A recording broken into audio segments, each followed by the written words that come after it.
जय श्री राम, जय हनुमान। आज हम आप सबको ये उपाय बताने वाले हैं कि जो व्यक्ति नौकरी या व्यापार को लेकर के, परिवार को लेकर के काफ़ी परेशान हैं, नौकरी के लिए काफ़ी प्रयास कर रहे हैं लेकिन नौकरी नहीं मिल रही है, व्यापार में काफ़ी नुकसान हो रहा है, व्यापार में कोई वृद्धि नहीं हो रही है, और कुछ लोग ऐसे हैं कि जिनका बहुत बड़ा लक्ष्य होता है, उनके लक्ष्य में काफ़ी समय लग जाता है, काफ़ी संघर्ष के द्वारा उनको काफ़ी समय लगता है। तो कुछ अपने लोग ही उनको कठोर शब्दों में ताना सुनाते हैं कि अपने लाइफ में क्या कर रहा है, क्या करेगा। तो ऐसे बहुत लोग उस व्यक्ति को ताना सुनाते हैं, ऐसे लोगों को। तो ऐसे व्यक्ति क्या होता है कि कभी कभी निराश होकर के अपने लक्ष्य को छोड़ देते हैं, और कोई व्यक्ति होते हैं कि जो गलत कदम बढ़ा देते हैं। तो हमें करना क्या चाहिए कि कोई भी व्यक्ति अगर आपको ताना सुनाता है या कोई कुछ भी कहता है, आप उन सब बातों पे ध्यान मत दीजिए, क्योंकि ये चीज़ हमने भी अपने लाइफ में मैंने देखा है कि जब व्यक्ति मुझे ताना दिया तो मैं अपने लक्ष्य को प्राप्ति करने के लिए काफ़ी एकाग्रचित होकर के, मेरा लक्ष्य जो था वो मैं अपना उस पर मेरा ध्यान बराबर था। लेकिन बीच समय में जब हमने ये विचार किया कि हमारे लाइफ में बहुत थोड़ा सा रुकावटें आ रही, दिक्कत आ रहा है, तो हम उस जगह पे दूसरा कुछ कार्य करना शुरू कर दिए। तो ऐसे आपको करना है कि अपने लक्ष्य को एकाग्रचित, आप उस लक्ष्य को एकदम माइंड में और दिल दिमाग में बिठा के रखे रहिए कि हमें ये कार्य करना ही है। तो हमें जितना उसमें समय लगता है तब तक हम कुछ ना कुछ ऐसे कार्य करते रहे कि हमारा दिमाग फालतू बातों में ना लगे। तो उन सब व्यक्तियों को मैं जो आज उपाय बताने वाला हूँ, ये उपाय करने से काफ़ी लाभ की प्राप्ति होगी। और ये कार्तिक महीना है, तो कार्तिक महीना में काफ़ी लाभ की प्राप्ति होगी। तो करना क्या है कि पीला कपड़ा बिछा करके भगवान विष्णु का तस्वीर रखना, क्योंकि ये जगत के पालन करता है।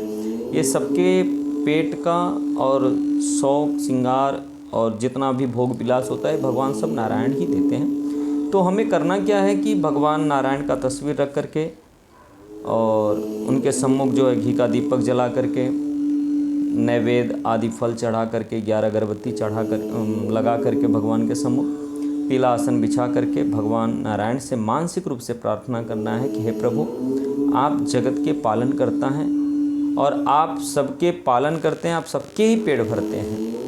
मुझे नौकरी नहीं मिल रही है, या मेरे व्यापार में नुकसान हो रहा है, या हमें अपने एक लक्ष्य की तरफ हम बढ़ रहे हैं, हमें काफ़ी दिक्कतें आ रही हैं, संसार में कोई हमारा सहारा नहीं है, और मैं आपके शरण में आया हूँ और आपके सिवा मेरा इस संसार में अब कोई नहीं है। अब जिलाना और मारना दोनों आपके हाथ में है। तो प्रभु, मैं आपके शरण में आया हूँ। अब मेरी जीवन में जो मझधार आ रहे हैं, जो संकट आ रहे हैं, जो विपत्ति आ रहे हैं, जो परेशानियाँ आ रही हैं, हे प्रभु, आप इन सबको दूर करके आप हमारे जीवन को एकदम सुखमय बनाइए और हमारा नौकरी या व्यापार में वृद्धि हो, ऐसा प्रार्थना आपको करना है। फिर गजेंद्र मोक्ष का पाठ आपको सुबह करना है। जो 11 दिन तक आपको सुबह में ही, अगर ब्रह्म मुहूर्त में अगर आप पाठ कर सकते हैं तो बहुत बढ़िया रहेगा। अगर नहीं हो पाता है तो सुबह 7, साढ़े 7, 8 बजे तक के बीच में आपको शुरू कर देना है। 7 बार पाठ आपको करना है, और या 11 बार पाठ करना है। तो अगर आपको बने तो आप सुबह में भी कर सकते हैं, शाम को भी कर सकते हैं। और इस पाठ को करके आपको आरती करना है। आरती करने के बाद भगवान से प्रार्थना करना है कि प्रभु, हमारे जीवन में काफ़ी दिक्कतें आ गई, काफ़ी परेशानियाँ आ रही है, हमारा सारा कार्य बनते बनते बिगड़ जा रहा है, आप ही हमारे ऊपर कृपा करिए, क्योंकि आप ही एक मेरे सहायक हैं और आपके सिवा मेरा कोई अब सहायक नहीं है। जगत सब हमें ठुकरा दिया है, कोई हमें देखना नहीं चाहता है। आपको मानसिक रूप से प्रार्थना करना है। आपको 11 दिन तक करना है। 11 दिन करने के बाद आप जब 12वें दिन आप भगवान को, या 11वें दिन ही आप भगवान नारायण की पूजा विधि विधान से करेंगे। नैवेद्य फल उल चढ़ा करके आप हवन करेंगे। अगर हो सके तो किसी एक ब्राह्मण को आप भोजन कराएं। अगर भोजन नहीं करा सकते तो कुछ दान दक्षिणा दे दें।